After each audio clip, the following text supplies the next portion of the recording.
แต่นอนละโอ้น้อยนะพี่น้องกำลังไทยเป็นถูกก็เรื่องในบ้านแต่สามัคคีคิดเห็นดีคิดเห็นมันพบิดาเป็นคนสอนข้อมูลเหลือแต่สองตาเท่า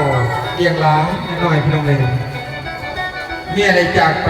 หาผัวใหม่เล่นเฟซบุ๊กอย่าลืมผัวเก่ามาแสดงเล่นเฟซบุ๊กอย่าลืมอาย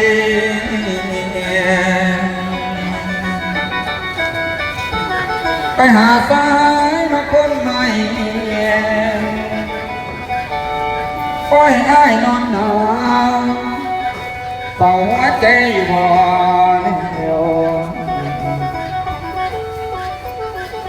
หลุดมาผัวเก่าดีมันบ่เฮ็ดบ่สั่งอยู่ไปนั่นยันทุกคนโอ้โหน้องผัวเก่าที่นอดเจ้า